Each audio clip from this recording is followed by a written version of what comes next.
प्रिय छात्रों, नमस्कार। कक्षा 10 संस्कृत विषय में पिछले वीडियो तक हमने चतुर्थ अध्याय कंप्लीट किया था। आज हम जा रहे हैं 5वें अध्याय की ओर, जिसका नाम है वाक्यली। दिख रहा है वाक्यली? वाक्यली का अर्थ होता है बेटा पहेलियाँ। वाक्यली का क्या अर्थ होता है? पहेलियाँ। खूब आपने सुनी होगी जब हम मनोरंजन के लिए एक दूसरे से पहेलियाँ पूछते हैं, तो वाक्यली जो शब्द आया है इसका अर्थ होता है पहेलियाँ। थोड़ा सा इसका परिचय आप लोग देखिए, आपके सामने है कि पहेलिका कौन है जानाती, अर्थात पहेलियों को कौन नहीं जानता है, और कम व जन्म न आकर्ष्यति, और किस व्यक्ति को आकर्षित नहीं करती है। पहेली को कौन नहीं जानता है और किस व्यक्ति को आकर्षित नहीं करती है? मनोविनोद कारिणी पहेलिका, अर्थात मन को मनोरंजित करने वाली, मन को प्रसन्न करने वाली पहेलियों को। ठीक है। ऐसा खलु मनोरंजन से प्राचीन विद्या वर्तते, यह निश्चय ही मनोरंजन की प्राचीन विद्या है। यह निश्चय ही मनोरंजन की क्या है बेटा? प्राचीन विद्या है, जिसे हम पहेलिका, प्रहवलिका, उक्ति वैचित्रम, वाकेली इति आदि पर्याय शब्दा संति, अर्थात इन पहेलियों के ये इत्यादि पर्याय शब्द हैं। पर्यायवाची शब्द होते हैं ना, समानार्थ जैसे होते हैं, तो इसको पहेलिका भी कहते हैं संस्कृत भाषा में, प्रहवलिका भी कहते हैं, उक्ति वैचित्रम भी कहते हैं, और वाकेली भी कहते हैं। वाकेली जो कि पाठ का ही नाम है, ये इसके पर्याय शब्द हैं। ठीक है। प्रायशः देख रहे होंगे आप, प्रायशः विश्वस्य सर्वासु भाषासु पहेलिका प्रचलति। लगभग, प्रायशः यानी लगभग विश्व की सभी भाषाओं में पहेलियाँ चलती हैं, चाहे वो इस संसार की कोई सी भी भाषा क्यों ना हो, लेकिन मन को मनोरंजित करने के लिए पहेलियाँ जरूर चलती आई हैं। आंग्ल भाषायाम पहेलिकाया कृते, अंग्रेजी भाषा में पहेलियों के लिए, आप अखबारों में देखते होंगे खूब पहेलियाँ जो होती है अंग्रेजी भाषा के अंदर देखेंगे तो पहेलियों के लिए क्या शब्द प्रयोग किए जाते हैं? पजल या रिडल। ठीक है। इत्यादि शब्द प्रयोग प्रसिद्ध, इत्यादि शब्दों का प्रयोग प्रसिद्ध है। ठीक है, अंग्रेजी भाषा के माध्यम से। पहेलिकायाम प्रसन्न भवति, आप सबको पता है पहेलिका अर्थात पहेली जो होती है एक प्रश्न होती है। जब भी हम किसी से पूछते हैं तो एक तरह से प्रश्न के रूप में होती है। और यस्य उत्तरम श्रोता अन्वेषणीयम भवति, और जिसका उत्तर सुनने वाले को खोजना होता है। अन्वेषणीयम भवति, सुनने वाले को खोजना होता है। पहेलिका द्विविधा भवति, ध्यान रखना, पहेलिकाएँ अर्थात पहेलियाँ जो है दो प्रकार की होती हैं। द्विविधा भवति, दो प्रकार की होती हैं। स्वपद उत्तर पहेलिका, यानी ऐसी पहेली जिसके पहेली के अंदर ही उत्तर हो, जिसको कहते हैं स्वपद, अपने ही पद में उत्तर छिपाई हुई जो पहेलियाँ होती है। एक तो इस प्रकार की पहेली होती है, दूसरी होती है अस्वपदोत्तर पहेलिका, अर्थात जिसका उत्तर जो है पहेली से अलग होता है, यानी बाहर से हमें उसका उत्तर ढूंढना पड़ता है, तो वो कहती है अस्व। ठीक है। अस्व है उत्तर पद पहेलिका।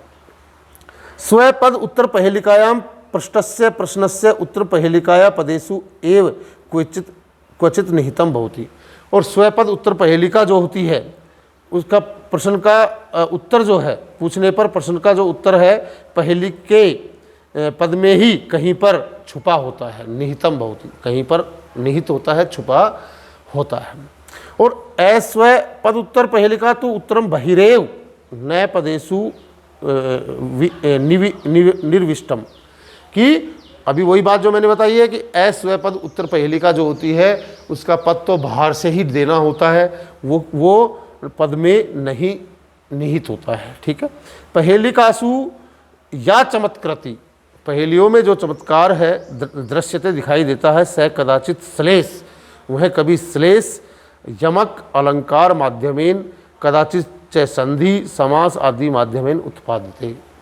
और पहेलियों में जो चमत्कार उत्पन्न किया जाता है वो क्या तो श्लेष एक अलंकार होता है, यमक एक अलंकार होता है।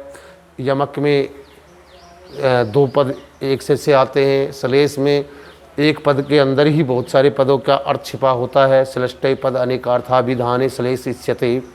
यमक जो है तो कहने का मतलब संधि और समास के माध्यम से भी उत्पन्न होता है।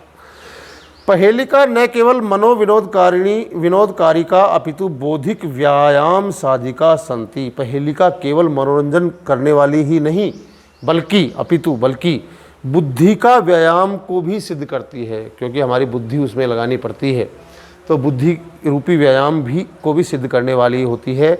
इयम शाब्दी क्रीड़ा अपि, और यह शब्दों का खेल है। यम शाब्दी क्रीड़ा अपि, यह क्या है बेटा? शब्दों का खेल है। बौद्धिक क्रीड़ा च अपि विद्यते, और बुद्धि का खेल भी है। शब्दों का खेल है और बुद्धि का खेल भी है। ठीक है। संस्कृत कविये पहेलिका परंपराया संवर्धितवंत है। संस्कृत कवियों ने पहेली की परंपराओं को बढ़ाया है, संवर्धितवंत है कि बढ़ाया है उसे। और अस्मिन् पाठे, इस पाठ में काश्चन प्रसिद्ध पहेलिका विविधेभ्य ग्रंथेभ्य समाक्रस्य प्रस्तूयन्ते, कि इस पाठ में काश्चन प्रसिद्ध, कुछ प्रसिद्ध पहेलियाँ विविधेभ्य अनेक ग्रंथों से समाक्रस्य लेकर के प्रस्तुत की जा रही है। आगम्यताम, आइए, पठ्यताम, पढ़िए, और आस्वाद्यताम, और स्वाद लीजिए, आनंद लीजिए। ठीक है, ये इसका परिचय था। सीधी सी बात है, पहेली हमारे मन को मनोरंजन करने वाली है। तो आज इस पाठ को जब आप पढ़ने जा रहे हैं तो देखिए, एक एक पहेली को समझिए और उसका उत्तर कहीं ना कहीं क्या तो उस पहेली के अंदर मिलेगा, क्योंकि दो प्रकार की होती हैं, या पहेली से बाहर होगा। तो आज हम पढ़ते हैं पहली पहेली। इस पहेली को पढ़ने के बाद उत्तर आपको खुद दिमाग में लाना होगा। ठीक है। कस्तूरी जायते कस्मात्, पहली पहेली देखिए। कस्तूरी जायते कस्मात् को हंति करिणा कुलम किम कुर्यात कातरो युद्धे मृगात सिंह पलायते। देखिए अर्थ में बोलता हूं, कस्तूरी किससे उत्पन्न होती है, और को हंति करिणाम कुलाम, और हाथियों के कुल को कौन मारता है या नष्ट करता है। दो क्वेश्चन हो गए। पहला हो गया कस्तूरी किससे उत्पन्न होती है, और हाथियों के कुल को कौन समाप्त करता है, हंति मारता है।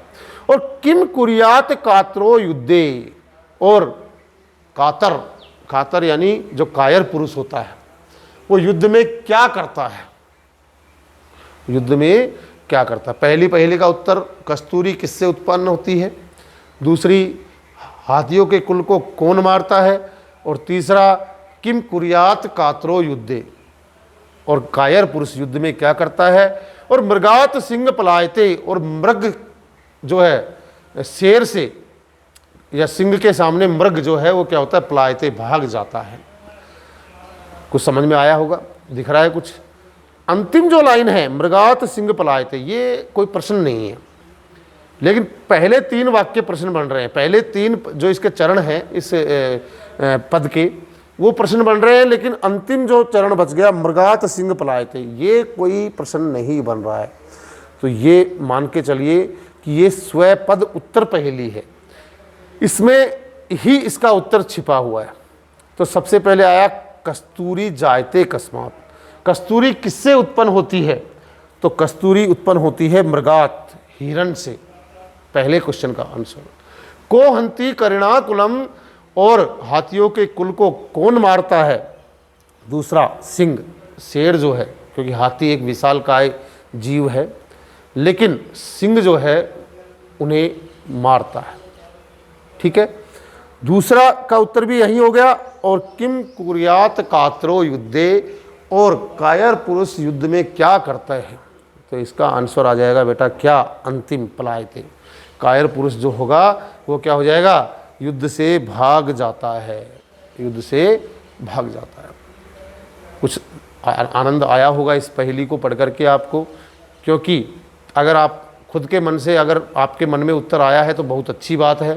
थोड़ा सा दिमाग लगाना पड़ता है इसमें, क्योंकि अभी हमने पढ़ा बुद्धि का खेल है और पदों का खेल है। यहाँ पर पद भी है और बुद्धि भी है, दोनों काम हो रहा है। लेकिन हमने एक विचार क्या लगाया कि भाई तीन तो प्रश्न बन रहे थे, लेकिन चौथा प्रश्न नहीं है। इसका मतलब चौथा प्रश्न नहीं है, तो इसका मतलब ये कहीं ना कहीं कुछ गड़बड़ है।